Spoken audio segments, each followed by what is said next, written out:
Man, all right. So, Melissa, let me start the podcast off with this. What is the worst sandwich you have ever eaten in your entire life? Oh, I don't grade them on a scale of best to worst. I think I know what the best sandwiches are in my heart, but why would my brain save room for the worst sandwich? I gotta live a better life than that. Sure. I mean, that makes sense, right? If it's not memorable, why would it just stick in your head? But has there ever been one so bad that it stands out as like, that was a nightmare? That sandwich has never been a nightmare. Sometimes it's just like, that was too soggy or bun too dry. One time my mom offered me half a sandwich, infamously. This was we were like on a road trip. We'd stopped at like Jack in the Box or something to get a bag of breakfast sandwiches. She offered me half of hers, and I'm expecting her to take the little breakfast sandwich and like tear it in half. No.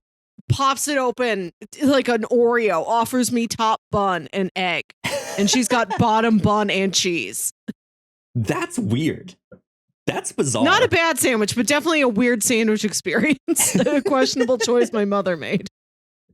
Let's see. I've had a couple sandwiches that weren't great, that were like some kind of like chicken salad sandwich that was just like, this isn't like it was just not good.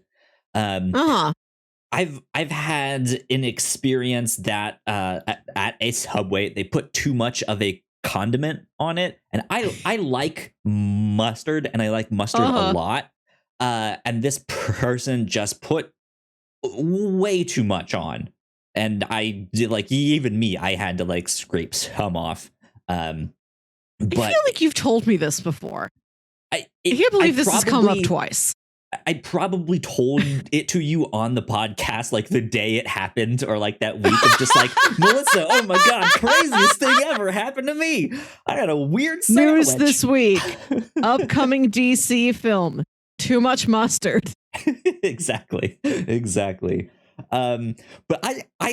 the reason I ask is because I saw a Twitter thread that we have to bring it on the podcast and read it off, because this whole thing was just a nightmare. I did read this, yes. So let me pull this up here so everyone can see this. This is coming from Twitter account PB and Garlic, and I saw this and I read the whole thing. This thing is a nightmare. It says, while I worked at Subway in my early 20s, I made many questionable sandwiches, but there is one I will never forget. I think about this sandwich at least once a week. It haunts my nightmares. I sincerely worry about the person who ordered it. This early dinner time shift, 5 to 6 p.m., there were three of us working the line, all 20-somethings, because at the time, the big adults had quit or been fired. Our store was run by kids for about a month. A group of high school-aged kids came in. I served the second girl in the group. She wanted a foot-long on white bread. Cool. Double provolone, double American cheese. I can respect that. Does she want it toasted? No. Veggies? No. Sauce? Yes. Ranch, please. Now, I'm not denying people who have the taste buds of a toddler the privilege of watching your sandwich come together before the very eyes, before your very eyes, behind a curved pane of glass covered with the fingerprints and sneezes of those who came before them. They deserve Subway too. However, this girl... I love that the however is the final word in that tweet. The rest of the statement is the next tweet. It's the cliffhanger, right? However, ... This girl wanted ranch dressing. So I put ranch 2 lines on the sandwich. More, please. I put 2 more lines of ranch on the sandwich. More, please. I put another 2 lines. Her, visibly annoyed. More than that. I'm beginning to become concerned here. Good annoyed performance, Kyle. Right. I add more. At this point, the cheese, the only other thing on the bread, is nearly obscured. She's irritated now. Just keep going. I stare at her, refillable squeeze bottle in hand. You want more than this? Her, yeah, I'll tell you when to stop. I continue. I am in disbelief. After a few more passes with the bottle, the dressing beginning to run off the sides of the bread. Ew, gross. I look up at her. She does this motion, and they have a gif here that is just like, go ahead. Go ahead. Right? Yeah. To which my soul exits my body as I continue to squirt ranch dressing onto her sandwich. Did it ever come back? It's more of an open-faced soup at this point. I look up at her, expecting her to tell me to stop. She doesn't. She wants more. Her friends looking over at her like, well, okay. I feel like that waiter in the cartoons who's never told when as he grates Parmesan onto someone's pasta. The plate is just a mound of grated cheese. The table is covered in cheese. The room fills with cheese, but my room is filled with ranch dressing. Dear reader, I ran out. And she says, do you have another bottle? People with normal human style sandwiches are passing her in line. Her friends are already paying or sitting down. I don't look at her anymore. I look at the manager standing beside me. He shrugs. We are broken people. I guess use the other bottle? I must have eventually satisfied her demands for ranch dressing. I weakly asked if she would like salt or pepper. No. I don't know how I wrapped that thing. I must have blacked out. I just remember how W-E-T wet it was. What? She paid for that monstrosity, then sat down and ate with her friends, seemingly without incident. I don't know how. I will never understand how. If I think about it too long, my mind will collapse in on itself. Imagine the eldritch horror of the worst sandwich I ever made. I forgot to add, she did this without a trace of irony on her face. She did not crack a smile. She didn't laugh like, I know this seems crazy. She was stone-to-face serious, dead-ass. I'm so glad so many of you are enjoying my misery. Be kind to each other. That's most of the thread there. But oh my God. This is haunting. This is horrifying. This is my new favorite Night Vale segment. Right? It's the like the like left pepperoni nun or like nun, like it's a new one of those. Kyle, it's nun pizza with left beef. Thank you. Nun pizza, left beef, no sandwich, all ranch. Ranch Do you soup. think, I do not mean to cast skepticism on PB and garlic, but do you believe that this is a true story, or do you believe this is a work of fiction? It could potentially be a work of fiction. I don't put it past Is this an alternate reality game?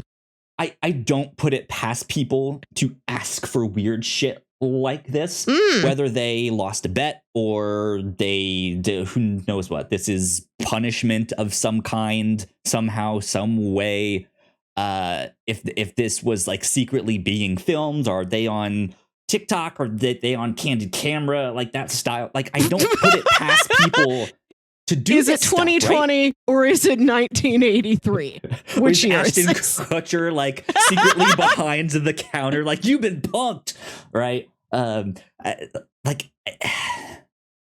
Especially knowing that I myself have gotten a sandwich that they have put too much of a condiment on. Like, I also don't put it past people who work at Subway to do something like this on accident, or because someone pissed them off, or like we all know like service industry folks. If you piss them off, the power is in their hands. Like they can do all sorts of stuff that you probably don't want to know about. So I don't know. I want to say this is real, but I the part that gets me is when the manager says, yeah, go ahead and use the next ranch bottle. Like, I imagine that they would have used that out to say, oh, no, miss, we don't have any more ranch. We're out. Yeah, this is it. This is our daily allotment of ranch. Right. I don't know. Like, that's just, it's... I saw this and it has been haunting me all week, but I had to bring this on the podcast, right? Right. Yeah. And this is such an easy dish for you to recreate at home. Yes. Just anybody could make this. Ranch. Binging with Babish, create this. Create the literal and the ideal version of the very, very ranch sandwich. YouTube shorts, binging with Babish, just cheese, and then just sits there for a whole minute just pouring ranch on this thing. Refuses to narrate. Exactly. Yeah. And you just hear at the end, thanks for watching, I guess. Right? And his like deep dulcet tones. Right. This is sponsored by Botanicals, Jim. Yeah. God, man, that'd be awful. Well, ladies and gentlemen, and everyone else out there, welcome to the Whatnauts Captain's Log number 197, where every week we thirst for the taste of legend. My name is Kyle Springer, and I am joined by Melissa Wilkinson. Melissa, how are you?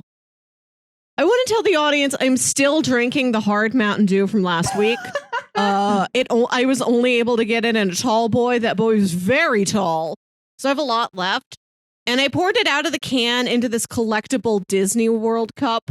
Sure, yeah. This collectible glass, it's translucent. And I look at this like blue liquid through the glass, and it looks like I have just submerged Disney World.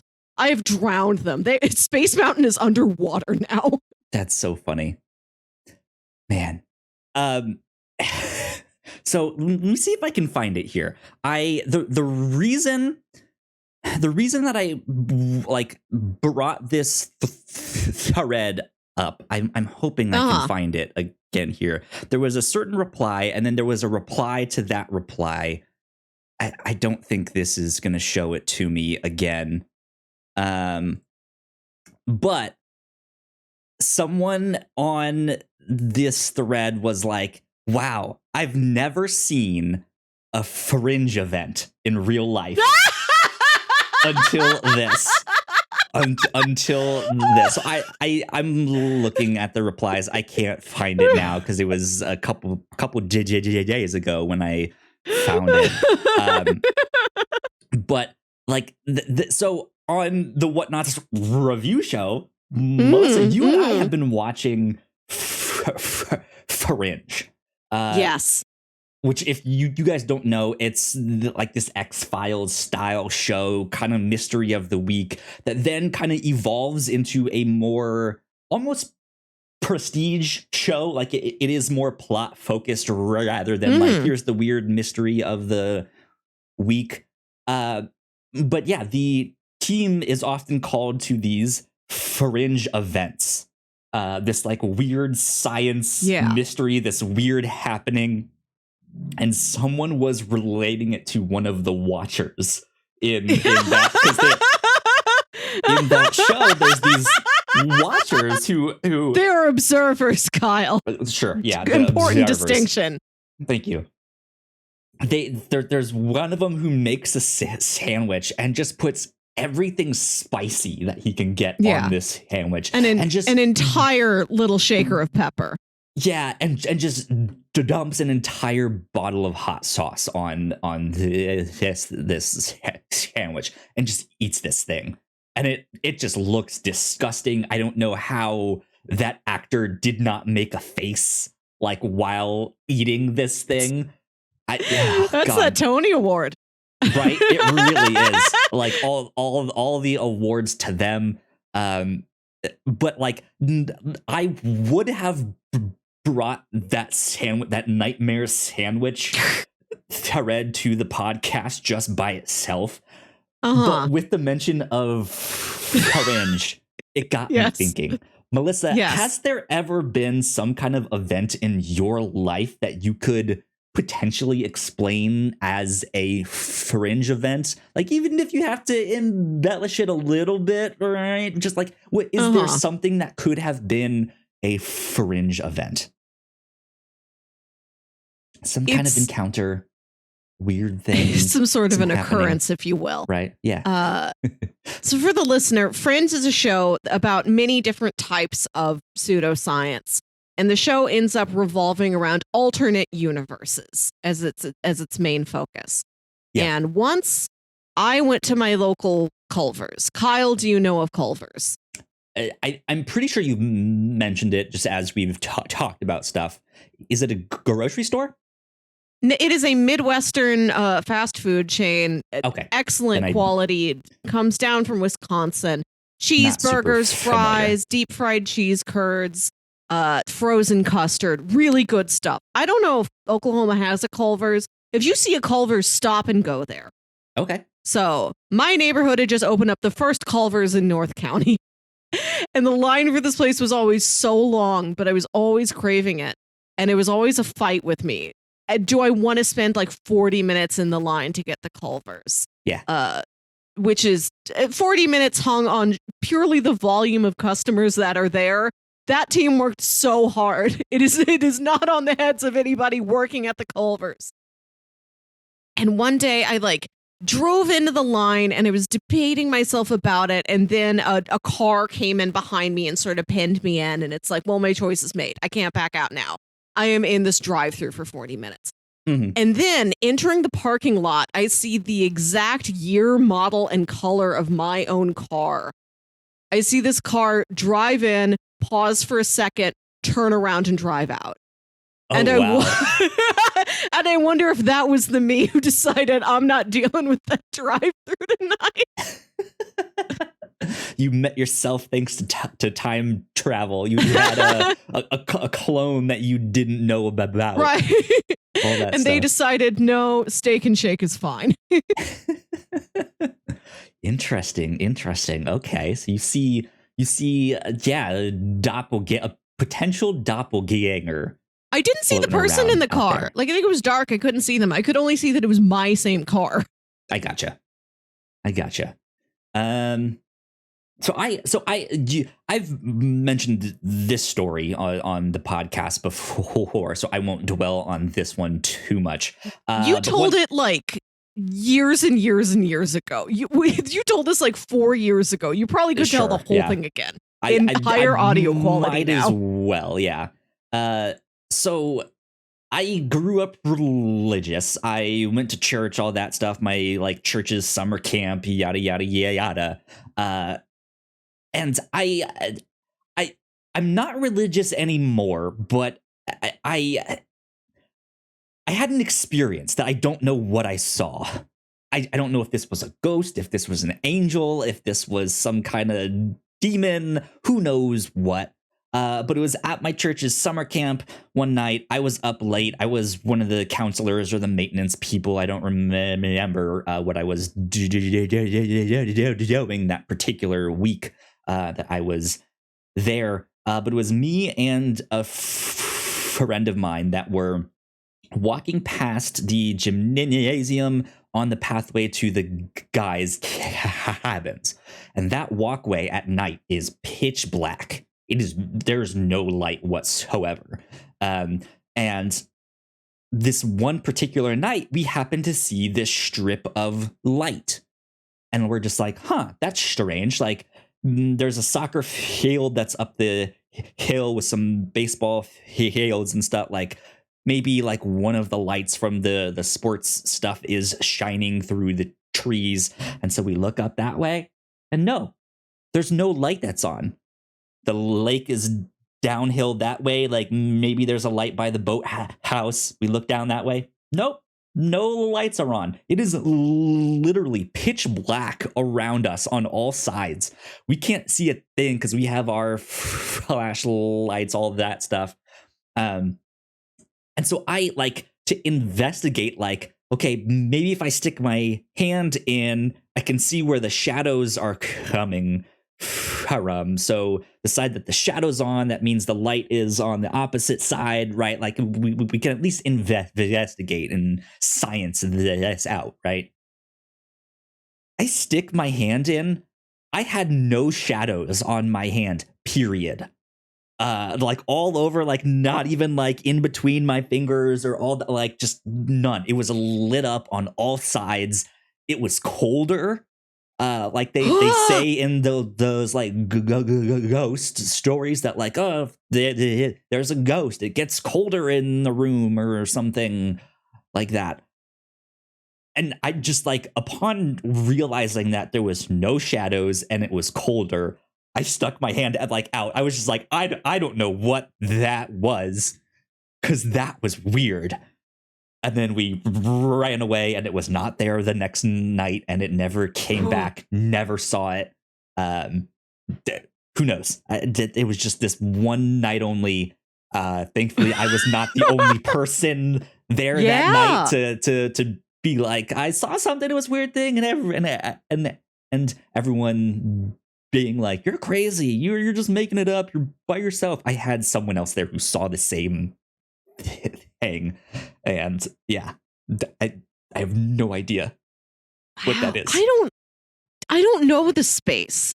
Have you ever reached out to, like, did you have any friends who like had like a kid brother who ended up going to the camp? Do you still know any of the staff? Do you know anything that's happening at that camp right now? Could we go back and physically investigate what could be causing this light?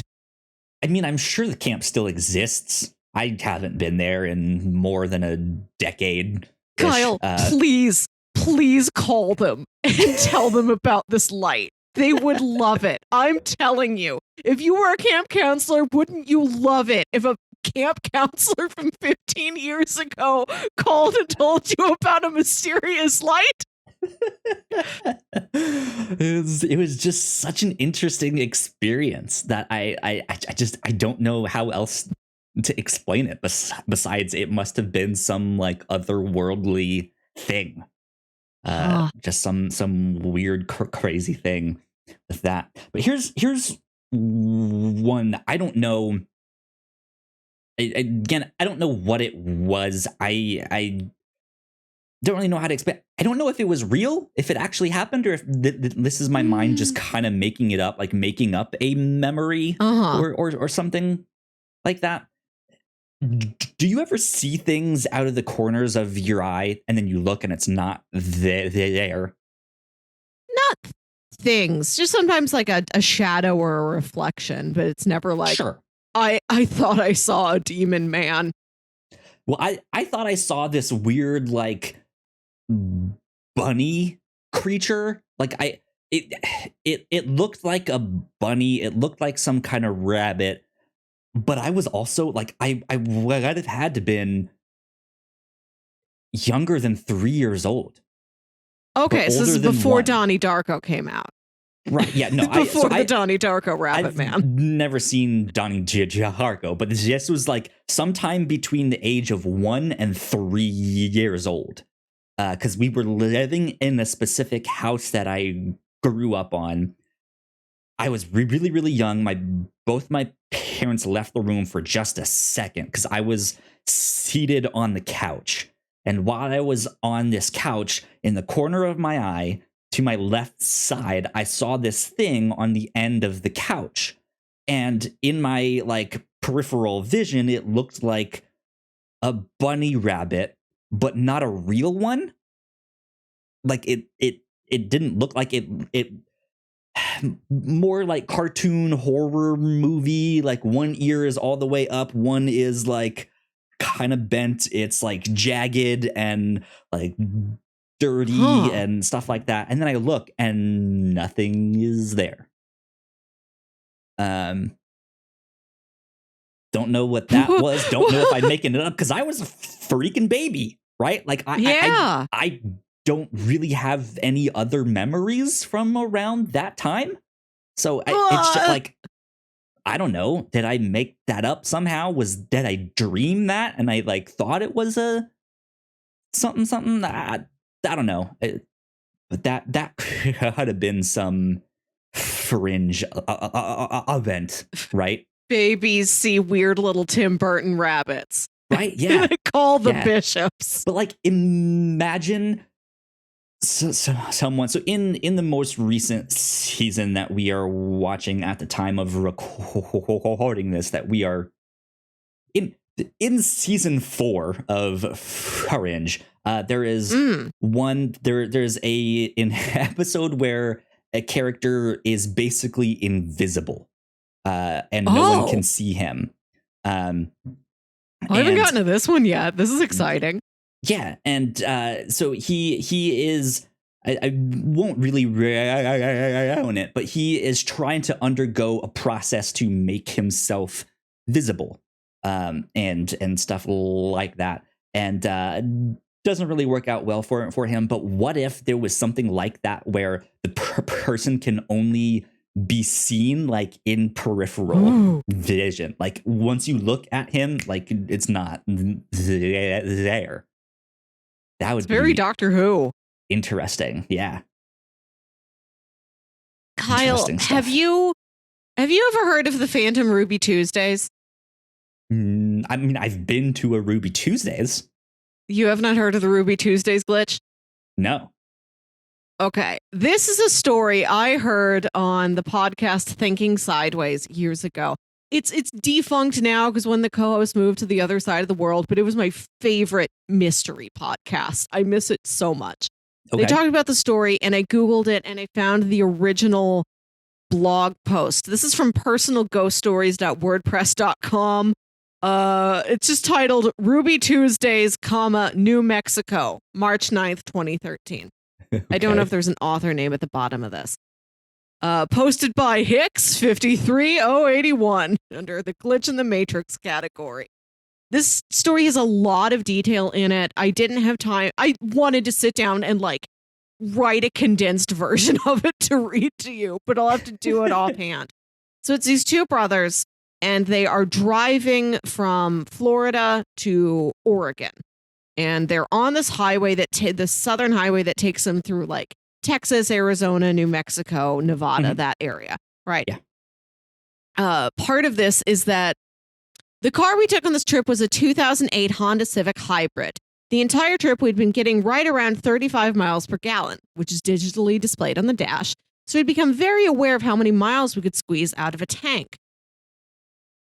Around 100 miles outside of San Antonio, I noticed the fuel gauge was dropping noticeably faster than usual. So I clicked the button to change the dashboard display to only see the car was getting barely 26 miles per gallon. At first, I was shocked, but I reasoned it to possibly driving uphill the entire way. I still don't know how. I thought throughout the course of the entire tank of fuel that it would eventually balance itself out and we would finish the tank within the 35 miles per gallon range. I was wrong. The car, which had consistently held around 35 miles per gallon, suddenly finished an entire tank off at 25.8 miles per gallon. That is over 100-mile difference in the vehicle's normal range. I still to this day cannot figure out why there was such a drastic shift in fuel consumption in that 300-mile stretch from San Antonio. I reflected on that tank of gas. The quality of the gas. Maybe. I've reflected on that tank of gas several times since this happened, and I have almost come to the conclusion that it was an intentional glitch in order to make us pull over where we did. So they've got this GPS. It's driving them through a route they weren't planning to take through Nevada, I think, or sure. New Mexico. And it's leading them past all these tiny little ghostly towns, towns that are just like a gas station and an old burger place, like towns that like seem to exist only for tourists to refill their gas as they drive through the Southwest, and sure. Nobody really lives there. These very eerie little towns. Not even 10 miles after passing through Encino, New Mexico, we surprisingly came upon a city or town that wasn't loaded in the GPS. This wasn't a big deal because I was using a cheap handheld that lost its signal all the time, but usually the only things it didn't display were newly built roads and recent construction areas. The city was definitely not brand new, so I figured the GPS was being buggy. The oddest part of finding the city is neither of us remembers seeing any warning we were coming up on a town of this size. It had several fast food joints, restaurants, hotels, motels, grocery stores, and maybe even bars. If I were to guess, the city was roughly 10 to 20,000 people. We decided to pull off and grab a bite to eat. And this is when they go to the chain bar and grill known as a Ruby Tuesdays. I've never personally been. I will have to visit eventually. So for the purposes of the story, like a TGI Fridays, the Applebee's, Chili's, it's the exact same thing. I know it's type, but I still would like to know it in specificity. Maybe there's one thing Ruby Tuesdays does specially that nobody else does. This is a separate conversation, the bar and grill ranking chart, the tiers of chain bar and grills, which we will have to put a pin in for a future episode. Okay. So for the purposes of this story, the two brothers are known by the initials N and G. Okay. We pull into the Ruby Tuesdays parking lot, got out of the car, and walked in the restaurant. Immediately upon entering, a waitress who was milling around the hostess station says, "Oh my word, is that N and G?" Both my brother and I answered that it was indeed us, and the waitress went on to ask how life was in Portland. Suddenly it clicked. This girl knows who we are, but we are over 1,000 miles from home. Did we know her from back home? My brother and I both gave vague, basic answers to her question, and I could tell she was kind of unsettled that we were being evasive. When we were seated, my brother immediately asked me where we knew her from, which is the same question I was going to ask him. Told him I had no idea who she was, that she obviously had mistaken us with some other people. No more than a minute later, the bartender comes up and says, "No way, G and N! Are you guys back here looking for jobs?" Weird. My brother went on to tell the guy that they had us mistaken with some other people. He laughed and dismissed my brother's response as a joke. The bartender continued on seamlessly and started asking us how we fared in the 3-month anatomy and physiology course that we had taken at Oregon State. I remember thinking all of a sudden, this is not a coincidence anymore. My brother and I had taken a 3-month, 15-credit anatomy and physiology class at Portland State University. That's wild. Finally asked the guy exactly where they knew us from, and he sort of paused and started looking me over. Then he said, "Oh, damn, you guys just look really similar to some people who used to work here." He apologized and claimed he had to get back to work. After a bit, our food came, and my brother and I noticed they'd switched our waitress from the girl who recognized us when we walked in. This wasn't a big deal, although a bit strange. Next, a guy who I can only guess was the manager starts walking over to our table with a big smile on his face. As he gets within about 10 feet of us, he kind of starts looking over my head and stops. I think someone behind me was directing him not to talk to us. After receiving the message, he sharply turned 90 degrees and walked away without saying a word.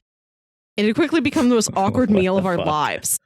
It went from people acting like it was a celebration for us to have shown up to everyone avoiding eye contact with us at all cost. After we finished up with our meals, the waitress came and told us the cash registers were frozen and that our meal was on the house. I really wanted to ask the waitress what the name of the city was that we were in, but I also really wanted to get out of there. After leaving the restaurant, we were running pretty low on gas. Decided to refuel before we got back on the highway. I assumed the name of the city would be printed on the receipt. We were not that lucky. And then it's something about how they get lost getting turned. They get lost getting turned out of town, trying to direct their way to get to a gas station. And then they never get the name of that town. They can never find it again. They don't know where they were. The rest of the trip was very ordinary. We talked at length about how weird that Ruby Tuesdays was in the middle of New Mexico. We came up with solutions about how we had doppelgangers with the same names. We joked about how people who look similar follow the same exact paths in life, regardless of their upbringing.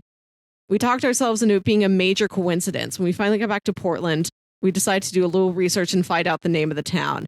Here's the Google Maps picture of that stretch of highway, and it is absolutely nothing. It's empty. Yeah. God, that's weird. That's freaky. Right?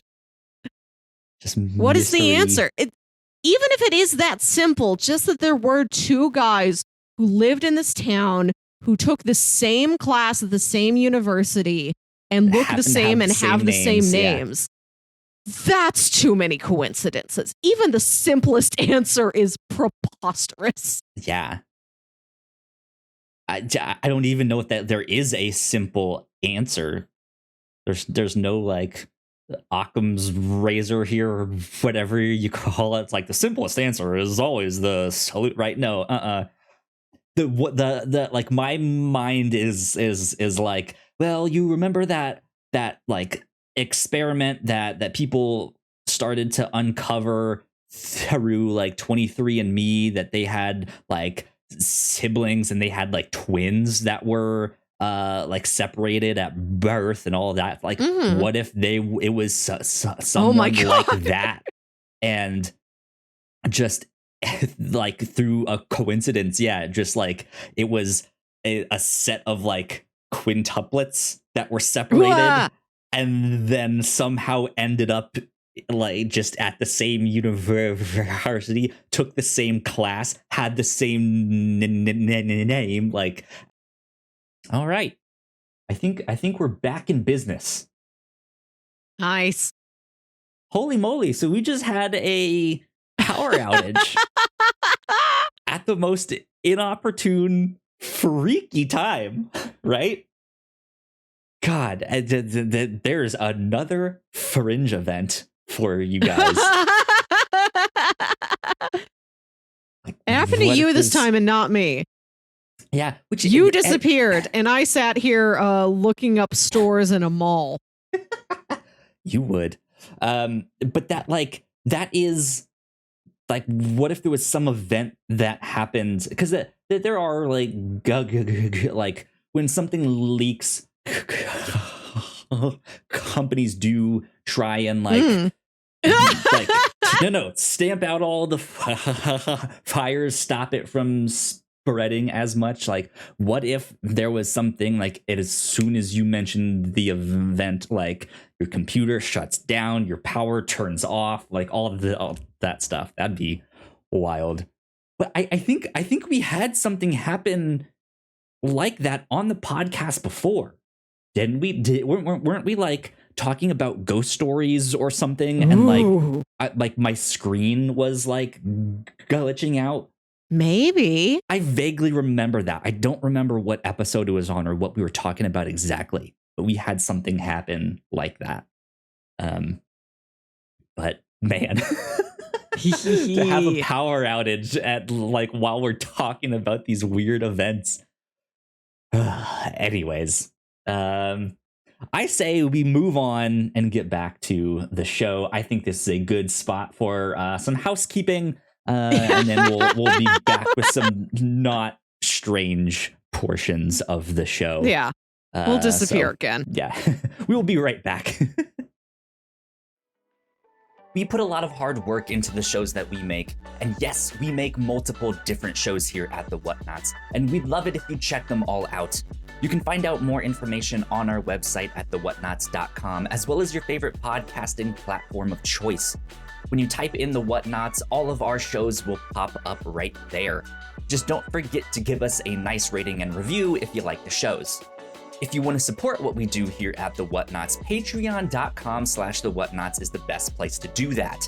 You can support us for as little as $1 a month. You can get all kinds of exclusive content at the $3 tier. You can also get a shout out and a thank you on all of our shows at the $5 tier. You can support us on Twitch by subscribing to our channel at twitch.tv/thewhatnauts, and we would love to have you all join us for our live streams and talk with us in the chat. And lastly, we have merch. If you'd like to grab yourself a shirt or a sweatshirt or a mug or something else, go to thewhatnauts.com/store to pick up some merch today.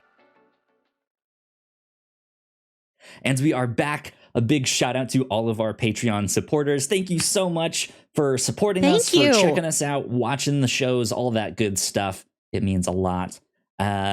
Cool things that we've been up to here at the Whatnauts. I mentioned that we've been covering Fringe on the Whatnauts review show. this week we are reading some Starfire comics. Yeah. You guys might know her from the Teen Titans. Let's see what we watched. Destroy All Monsters this past week on the review show. Lots of good stuff. Lots of fun things. We just covered our reaction to the finale of Miss Marvel. We'll mention that again in just a sec. That was on the Whatnauts Reactor Core. I'm thinking of doing some reactions to Paper Girls from week to week as that comes out.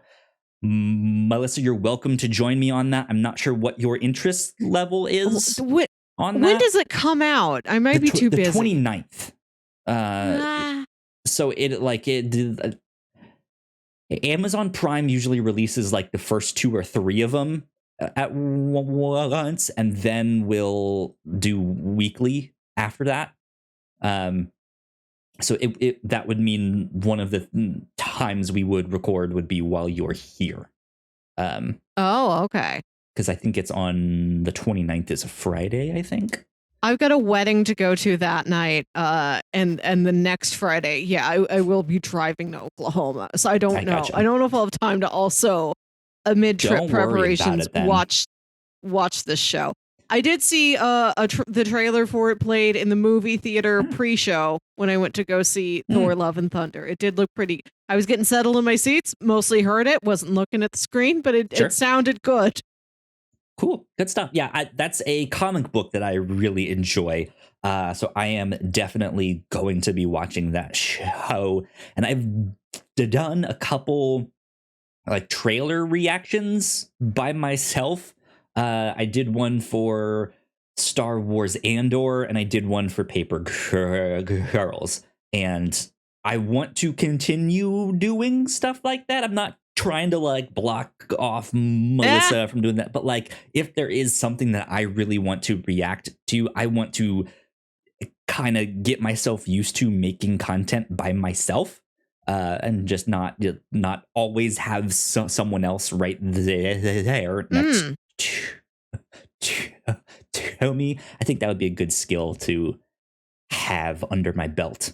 So something like that, some reactions to a show that I like, I think would be neat. Good thing for that. Man, wild week in the world of video games this past week. Hideo Kojima was mistakenly identified as the assassin of Shinzo Abe, the former Japanese prime minister that got assassinated this past week. Yeah, it started on 4chan. It was unfortunately this like racist comment that was like, "Hey, he looks like blah blah blah," and then that got picked up by someone else, and then that got picked up by someone else, and then pretty soon like far right politicians were like, yeah, it was Hideo Kojima that assassinated, and it was like, yeah, no, it was not. it was not.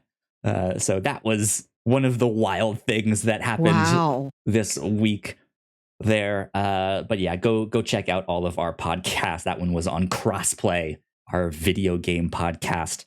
But yeah, we got some Marvel news to talk about this week here. Not much to chew on, but little tidbits here and there. Little nibbles. So Kyle, what is our first nibble? First nibble. We're nibbling on Daredevil. Welcome to our Marvel Nibble. Podcast within a podcast called Marvel Nibble.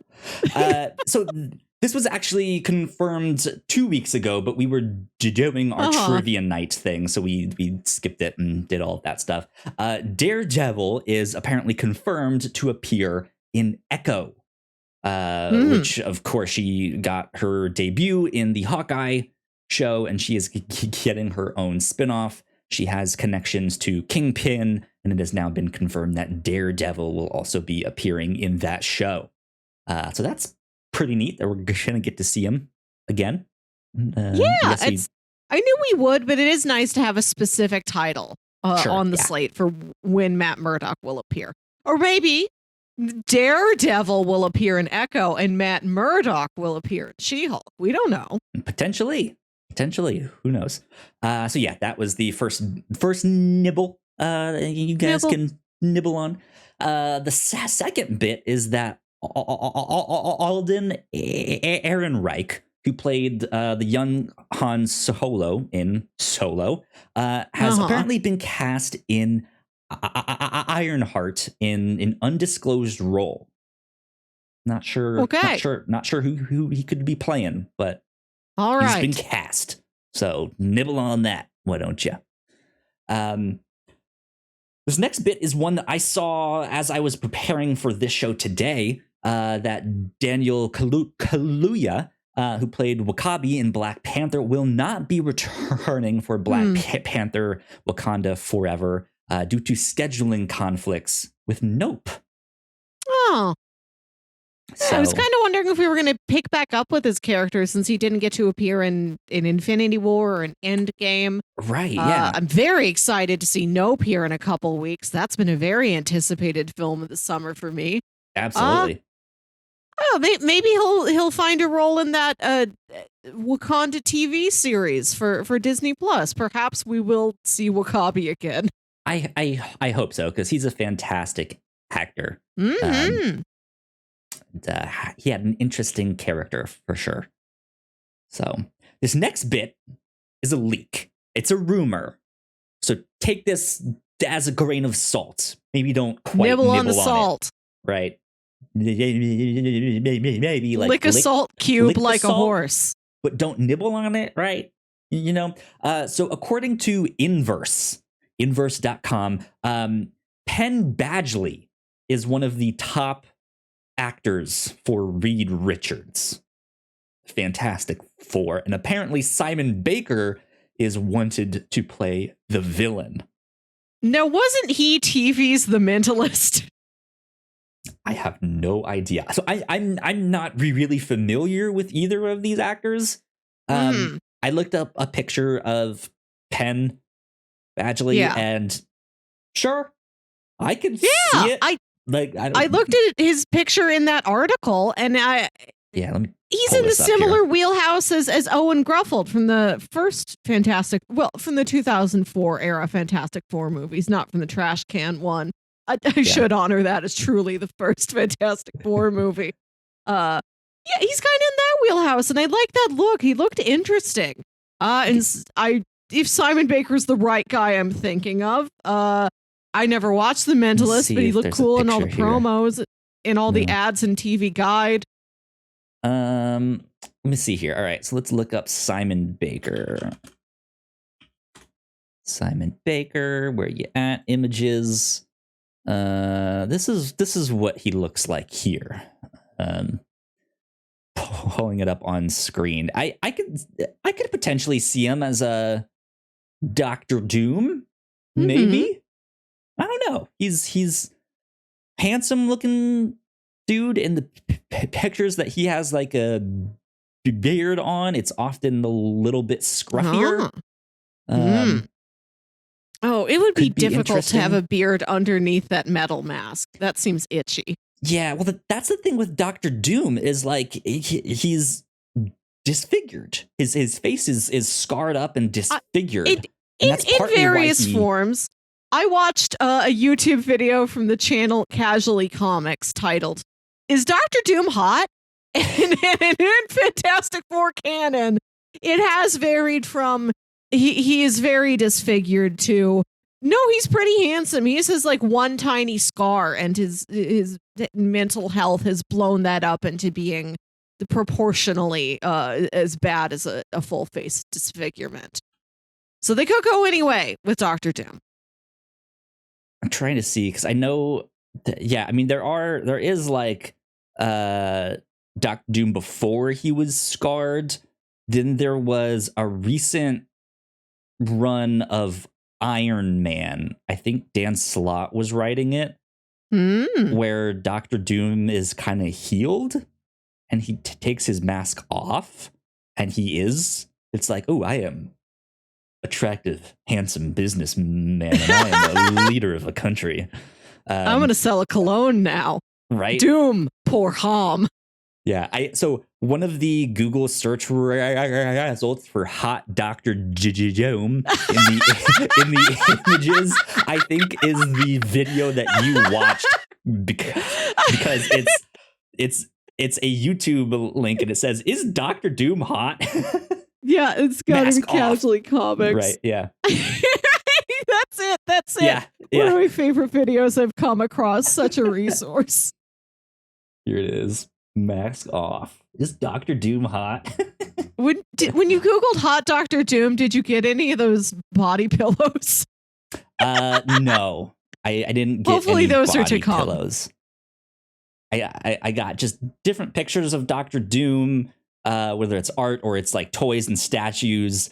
I get some of Howard Stern because of the recent news that he potentially leaked that there is a Dr. Doom project in the works, which maybe, here it is. I think this is the picture that I was thinking of from the recent comics. It's a terrible image. There's a better one here.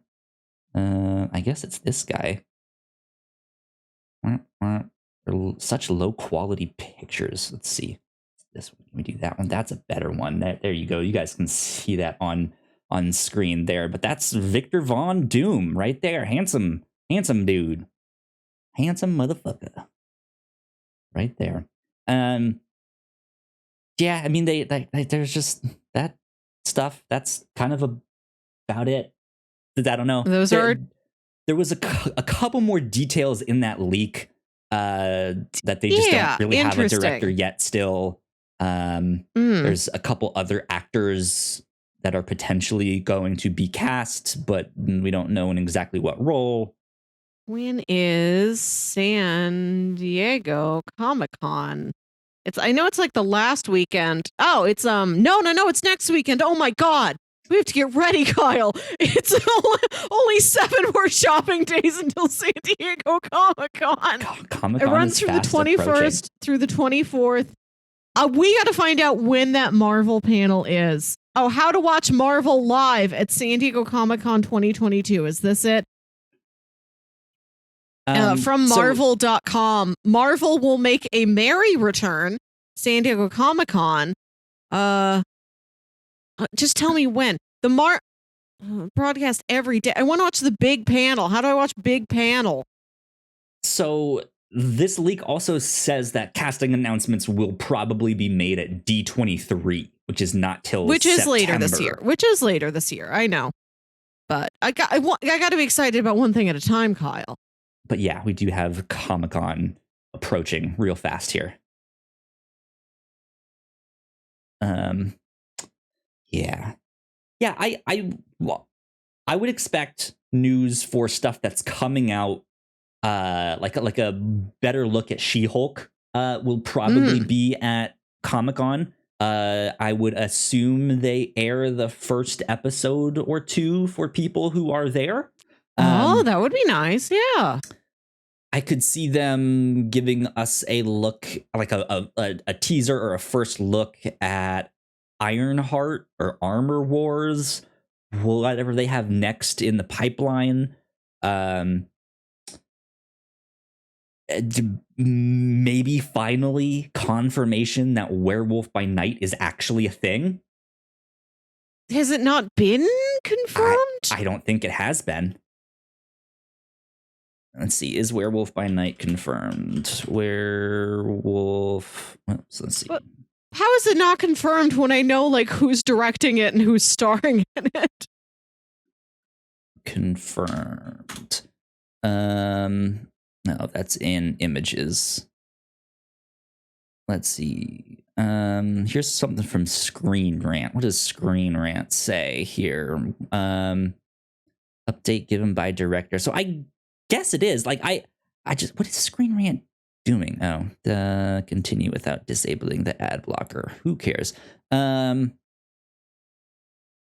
famed composer Michael Giacchino confirms that he will be directing the upcoming Marvel Halloween special. I haven't heard an official thing by Marvel that this is happening.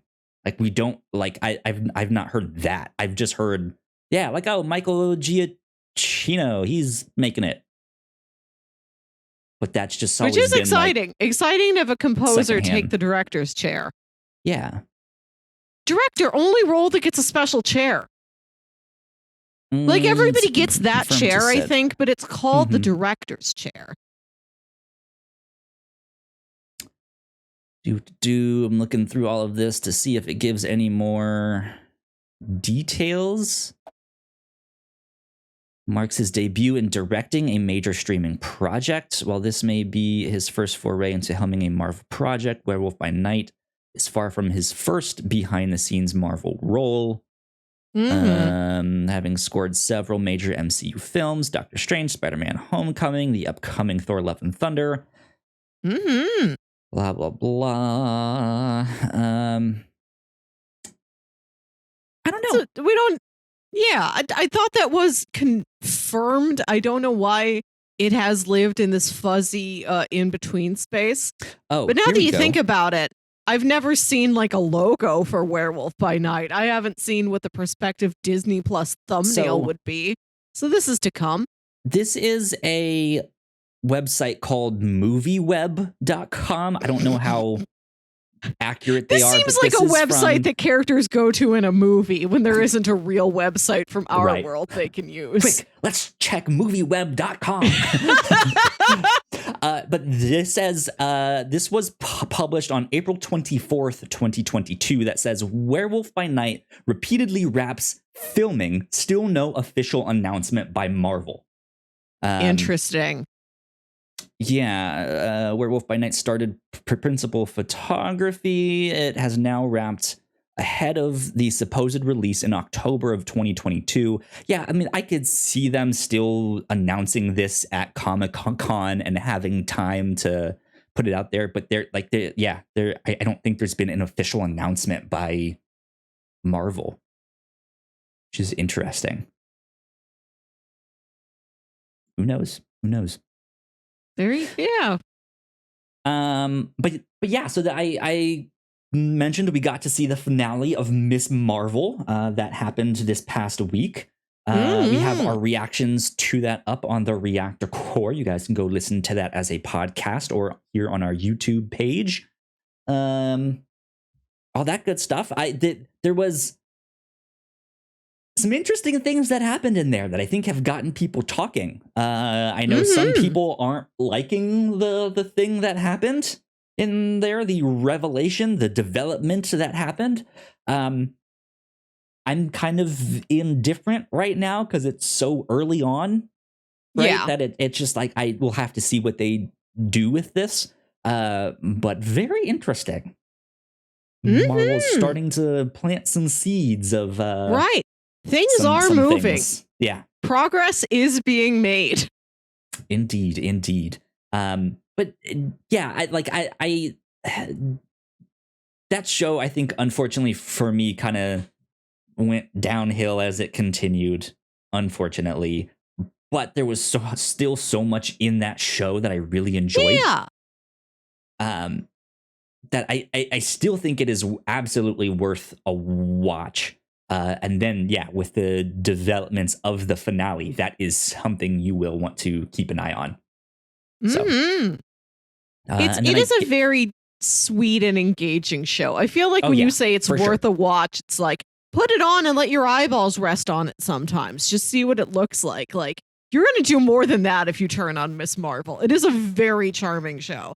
It's a very charming show with some, like, spotty mythology developments around the edges of it, but the main cast is so charming. You will have a good time. Miss Marvel, fun. Indeed. And then next up, we got She-Hulk on August 17th. That's when that show starts. I'm excited for this one because it's going to feel so different. And honestly, a lot of these shows have felt different from each other. But with this one being a a more straightforward like comedy. It's like a legal procedural comedy, which is something we haven't seen anything close to before. And it's like a story that could lead to a lot of different cameos and mentions of things. Like, this is a show that could, like you said earlier, plant a lot of different seeds, She-Hulk. Yeah, definitely could. So I'm excited for all that stuff. But those are all the Marvel nibbles that we got for you. We'll let you know when there's a full chomp. Perhaps next week after Comic-Con, we will have chomps. Get your Marvel chomps here. Cool. I guess the only other thing that I kind of want to mention before we wrap up, did you see those space pictures that the like NASA web camera put out, the new space? What am I supposed to, if I haven't seen them, what am I supposed to Google? New space pictures? Yeah, just like new NASA space pictures. I think it was like the web camera. Whoa! WEBB. They released a teaser picture a couple days ago. A teaser picture? It was just like, hey, here's the first one. We'll have the full set out in like tomorrow. But yeah, so it was like a teaser picture. But this teaser picture that they put out just got memed to hell. It was so funny. People were like comparing it side by side to like black granite countertops. And it's just like, it's the same thing. I've had this here. I tweeted out that, hey, I had the first video of the new space pictures, to which I tweeted out a video of the Super Friends transition, because it looked exactly the same. It was all sorts of stuff. Someone recreated the Space Jam website with that picture in the back. Good. Background. But yeah, we have these like super cool new space pictures. You can all have your fun, but these are truly magnificent. Oh, these are so sparkly. They're awesome. So shiny. This feels like the opening to Uncut Gems when you are inside the Uncut Gem. Yeah. There's so many starbursts. Like, it looks like if you made this in class, your graphic design teacher would tell you, hold on, buddy, delete a couple of those layers. Like, it's so much is happening. I love space. Look at how many different shiny things there are. Yeah. There's a big cloud. I love clouds in space don't look like clouds here on Earth. Indeed. God, these starbursts, they look like the little wishing star in Pinocchio. They're that perfect. They look like somebody drew them. Yeah, it's really funny. But they're so much more detailed than the ones that we've gotten before. Like they've taken some shots that the Hubble had taken before, and they've compared them, and it's just like there's just so much more detail and color, and it's just wild to see this stuff. So God, some of the stuff you can see moving. One of these, God, there's a perfect little like spiral galaxy just planted there, and other things are just like spinning and twirling around. My God, there's like one little dot. There's one little dot like the size of a fingernail in the middle of this big photo, and that little dot would be the entire climax of a sci-fi movie. The entire climax would just be spiral galaxy, and here it's like, yeah, that's 3% of the photo. Yeah, it's wild stuff. It's cool. Does space look down at us and think it's pretty cool that they made that one big long wall? It's like, wow, you guys made that one movie, Interstellar. That was pretty cool. Good job, you guys. Nice try. We can see stuff that like Stardust made, but there's not a building out there. We have buildings. We built the Great Wall. We built the pyramids. We built Christ the Redeemer. Imagine coming down from space. You're just learning what a human is, and there's just like a big human like T-posing on top of a mountain in South America, and you're like, what's that? Are they all like this? There's another one with their faces carved into the side of the mountain. What is that? Weird stuff. Remember that giant man in India? They'll see him too. They think there's giants down here. Interesting. Yeah, so that's kind of it. That's all I have for this week. This is a good way to end. This is a good way to end the show and to end like any night. Like lie in bed. Look up at the stars. It's hard to be scared of the infinity of space when it's this sparkly, when it looks like you just bedazzled it. This looks like one of those images that's like a bedazzled GIF, that somebody would have on like their blog that's like a photo of a beach, but they put on these little like digital sparklies on the water that look like it's moving. The whole thing is good that old MySpace era pictures. Right. It looks like you just drug 1,000 like sparkly cursors over a space photo. That's funny. Good stuff. We'll wrap things up there. So Melissa, where can the people find you on the internet? You can find me on Twitter and Instagram at Wilkywit. That's WILKYWIT. And you can listen to my other podcast, Saturday Morning Obscurities, show where me and my brother Jams talk about weird old kid shows you feel like only you remember. And you guys can find me at YoKyleSpringer on Twitter. And if you'd like to stay up to date with all of the stuff that we do here at the Whatnauts, of course, we are at the Whatnauts on Twitter. So please go like, share, and subscribe. That would help us out a ton. You guys know the deal with all of that. And yeah, I guess we'll be back next week with some more shenanigans. This has been number 197 of the Whatnauts Captain's Log. We'll see you next time. Bye. Bye.